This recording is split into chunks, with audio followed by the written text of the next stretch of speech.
नमस्कार साथियों।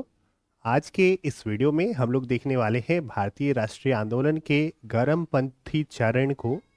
यह विचारधारा 1905 से लेकर 1917 तक हमारे राष्ट्रीय आंदोलन में हावी रही है। तो आज उसी से रिलेटेड हम लोग क्वेश्चन देखने वाले हैं। तो चलिए शुरू करते हैं आज का पहला क्वेश्चन।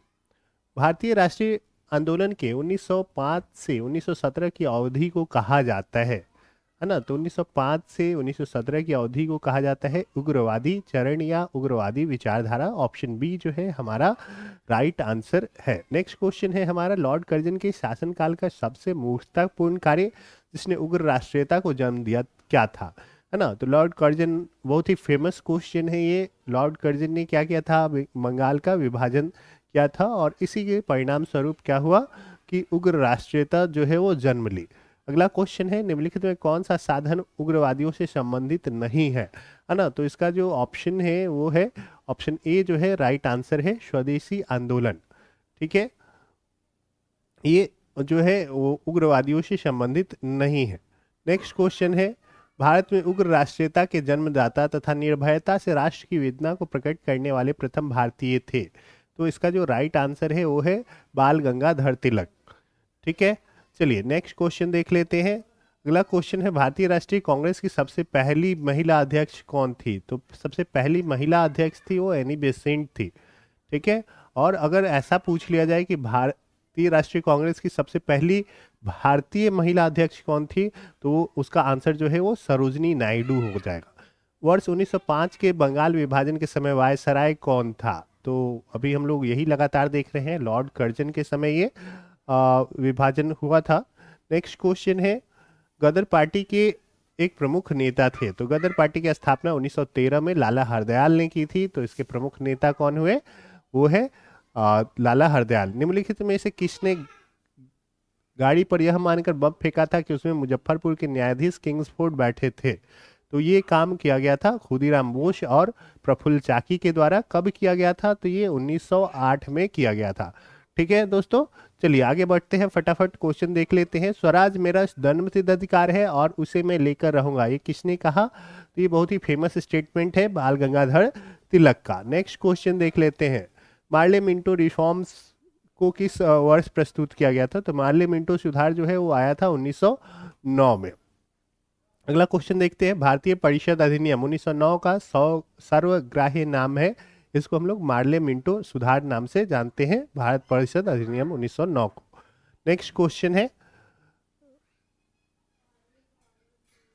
सांप्रदायिक निर्वाचन क्षेत्रों की पद्धति की शुरुआत भारत में किसके द्वारा हुई, है ना। तो सांप्रदायिक जो निर्वाचन पद्धति की शुरुआत हुई थी वो मार्ले मिंटो सुधार से ही हुई थी 1909 में। अगला है, भारत में गर्म दलीय आंदोलन का पिता किसे कहा जाता है। तो इस ये कहा जाता है वल्लभ भाई पटेल को, सॉरी बाल गंगाधर तिलक को कहा जाता है गर्म दलीय आंदोलन का पिता। अगला है, निम्नलिखित में से कौन पहले एक क्रांतिकारी थे जो बाद में एक योगी और दार्शनिक बन गए। तो ये ऑप्शन डी जो है हमारा राइट आंसर है, अरविंद घोष, है ना। अंत में ये क्या किए, 1908 के आसपास इनको एक केस में फंसा दिया गया, जेल में डाल दिया गया। उसके बाद ये सक्रिय राजनीति से संन्यास लेके दार्शनिक बन गए। चलिए नेक्स्ट है, वर्ष 1909 में मैडम भीकाजी रुस्तम कामा पेरिस में निम्नलिखित में से कौन सा समाचार पत्र प्रकाशित करती थी, है ना। तो इसका जो सही आंसर है पैट्रियट, है ना। भीकाजी कामा के द्वारा पैट्रियट जो है, और कॉमनवेल नहीं है ना, पैट्रियट जो था। भारत में मुस्लिम लीग की स्थापना किस वर्ष हुई थी। मुस्लिम लीग की स्थापना हुई थी 1906 में, है ना, ढाका में हुई थी, ये आपको पता होगा कहीं, है ना। नेक्स्ट है, मुस्लिम लीग की स्थापना 1906 में हुई थी। उस समय उनके उसके उद्देश्यों में कौन सी बात शामिल नहीं थी, द्विराष्ट्र सिद्धांत, भारत का सांप्रदायिक विभाजन, पाकिस्तान की मांग, उपयुक्त सभी। तो ये सारी चीजें जो है उसके उद्देश्यों में शामिल नहीं थी, बाद में ये सारे परिवर्तन आए। अगला है, 1916 में मद्रास में होम रूल मूवमेंट के प्रवर्तक कौन थे। तो दो होम रूल आंदोलन चला था, एक बाल गंगाधर तिलक के द्वारा और एक एनी बेसेंट के द्वारा, है ना। तो एनी बेसेंट ने होम रूल जो है मद्रास में चलाया था। तो इसका राइट आंसर जो है वो सी हो जाएगा। नेक्स्ट है, बाल गंगाधर तिलक द्वारा शुरू की गई साप्ताहिक पत्रिका कौन थी? तो बाल गंगाधर तिलक केसरी का जो है साप्ताहिक पत्रिका वो शुरू किए थे। अगला है, शेरे पंजाब किसका उपनाम है? तो ये लाला लाजपत राय का है। नेक्स्ट क्वेश्चन, भारतीय इतिहास में 1912 का एक ऐतिहासिक महत्व क्या था? तो 1912 में राजधानी जो है कोलकाता से दिल्ली ट्रांसफर की गई थी। ठीक है, चलिए अगले क्वेश्चन को देखते हैं। वो अनुशीलन समिति संबंध है, अनुशीलन संबंधी इसमें से संबंध है बीडी सावरकर से। चलिए नेक्स्ट क्वेश्चन देख लेते हैं हम लोग। किस गवर्नर जनरल ने 1911 में भारत की राजधानी कोलकाता से दिल्ली स्थानांतरित करने की घोषणा की? तो इसका जो सही आंसर है वो है लॉर्ड हार्डिंग, है ना, लॉर्ड हार्डिंग के द्वारा ये किया गया था। अगला है, अल हिलाल समाचार पत्र किसके द्वारा राष्ट्रीयता के प्रचार के लिए शुरू किया गया था? तो अल हिलाल जो है वो शुरू किया गया था अबुल कलाम आजाद के द्वारा। अगला क्वेश्चन देख लेते हैं, पंजाब केसरी का खिताब किसको दिया जाता है? पंजाब केसरी का खिताब दिया जाता है लाला लाजपत राय को।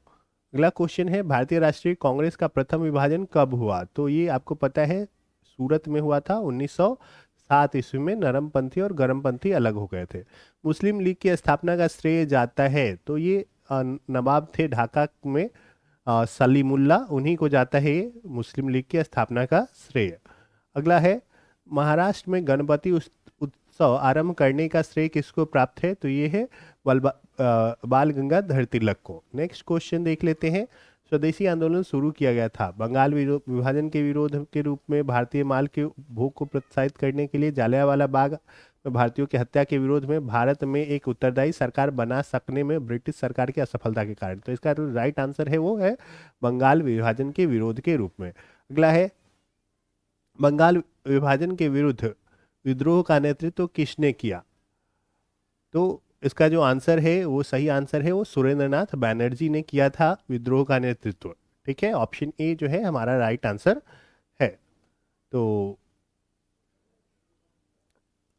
अभी के लिए केवल इतना ही रहने देते हैं दोस्तों। नेक्स्ट पार्ट में हम लोग देखने वाले हैं अगले कुछ इंपॉर्टेंट क्वेश्चन को। तब तक के लिए आपको करना है हमारे चैनल को सब्सक्राइब कर लेना है, ताकि हमारे जो और भी वीडियो आए उनके नोटिफिकेशन आपको मिलते रहें। ठीक है, और अगर आपको ये वीडियो पसंद आया तो इस वीडियो को लाइक करना ना भूलें और अपने दोस्तों में भी शेयर ज़रूर करें। चलिए मिलते हैं आपसे अगले वीडियो में।